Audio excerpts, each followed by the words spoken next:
তারা সন্ধ্যাবেলায় সেখানে জড়ো হয়েছিল। তরিকাপন্থীদের রোশনালে যদিও তারা স্বার্থ হাসিল করতে পারেনি, তখন আমরা লক্ষ্য করেছি এক শ্রেণীর উগ্রবাদী তৌহিদি জনতা স্লোগান দিয়ে একটি নয় দুইটি নয় প্রায় 97টি মাজারে তারা আক্রমণ করেছে।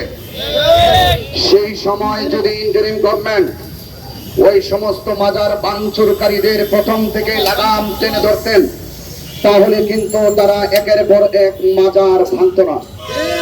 তো সেই সুযোগে এখন বর্তমান যিনি রাষ্ট্রপ্রধান, আমরা দেখেছি গত পরশুদিন সেই বিগত ইন্টিরিমের আমলে যেই রকম ন্যাক্কারজনক ঘটনার অবতারণা হয়েছে, মাজার ভাঙচুরের মাধ্যমে, কবর থেকে লাশ তোলার মাধ্যমে, আগুন দিয়ে পুড়িয়ে দেওয়ার মাধ্যমে যেই রকম ভাবে ন্যাক্কারজনক ঘটনার অবতারণা হয়েছিল, আজ গত পরশুদিন আবার সে মিরপুর হযরত শাহ আলী বাগদাদী রহমতুল্লাহ আলাইহির মাজার জিয়ারতকারীদের উপরে আক্রমণ করে আবার সে আরেকটি মাজার যুক্ত হয়েছে। তো একের পর এক যদি এভাবে এই দেশে ইসলাম এনেছেন আল্লাহর ওলিগণ, এই দেশে ইসলাম এনেছেন আল্লাহর ওলিগণ, আল্লাহর ওলিদের মাজারকে সুরক্ষা দেওয়া দেশের প্রত্যেকটা নাগরিকের দায়িত্ব, রাষ্ট্রপ্রধানের দায়িত্ব। ওই সমস্ত উগ্রবাদী তারা কারা যারা আল্লাহর ওলির মাজারকে ভাঙচুর করার জন্য একের পর এক তারা আঘাত করছে, হানা দিচ্ছে, তারা দোহাই তুলছে। সেখানের ভিতরে মাদকের আড্ডা হয়, নেশার আড্ডা নাকি হয়?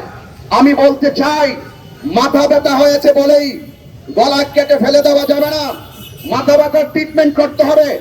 একান্ত যদি কোনো মাজারে কোনো ধরনের অপ্রীতিকর কোনো সরাসরি বহির্ভূত কোনো কাজ হয়, সেটাকে প্রতিরোধ করতে হবে, মাজারকে সুরক্ষা দিতে হবে।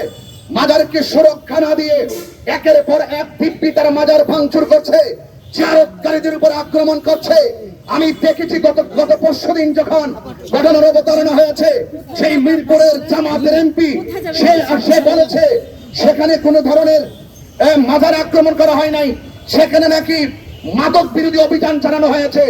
আমি ডাক্তার ভাষায় এমপি সাহেবকে বলতে চাই, জামাতের এমপি কে বলতে চাই, আপনি যে বলেছেন সেখানে মাদক বিরোধী অভিযান চালানো হয়েছে, মাদক বিরোধী অভিযান চালানো কি জনগণের কাজ নাকি প্রশাসনের কাজ?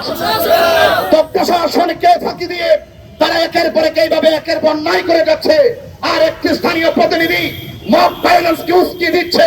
আমি মনে করি এই সমস্ত মব ভায়োলেন্সের পিছনে নিশ্চয়ই কোন ধরনের মদর সম্পৃক্ততা রয়েছে।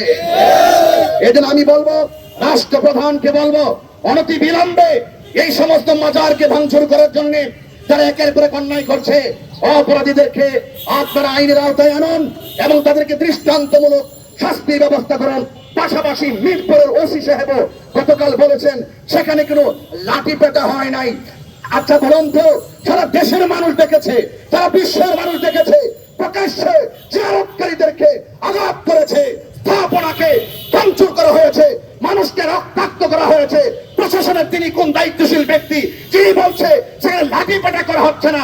আমি তো মনে করি প্রশাসনের এই সমস্ত দুর্বল কথাগুলো একের পর এক মব ভায়োলেন্স উস্কে যাচ্ছে। কথা বলে ঠিক কিনা? আমরা আশা করব প্রশাসনকে দায়িত্বশীল ভূমিকা পালন করতে হবে, স্থানীয় প্রতিনিধিদেরকে দায়িত্বশীল ভূমিকা পালন করতে হবে। আর যদি এর ব্যত্যয় ঘটে, আমি প্রেস ক্লাব থেকে বলতে চাই, এই দেশে 75% তরিকাপন্থী সুন্নি মুসলমান, তরিকাপন্থী মানুষ। আমরা অনেক প্রতিবাদ করেছি।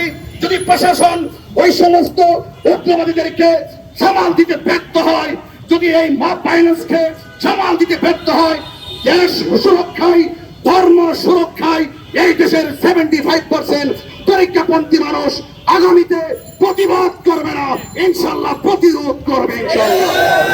সেই প্রত্যেকটি সুনাগরিককে দেশ সার্বভৌমত্ব সুরক্ষায়, ধর্ম সুরক্ষায় ঐক্যবদ্ধ থাকার আহ্বান জানিয়ে বিদায় নিচ্ছি।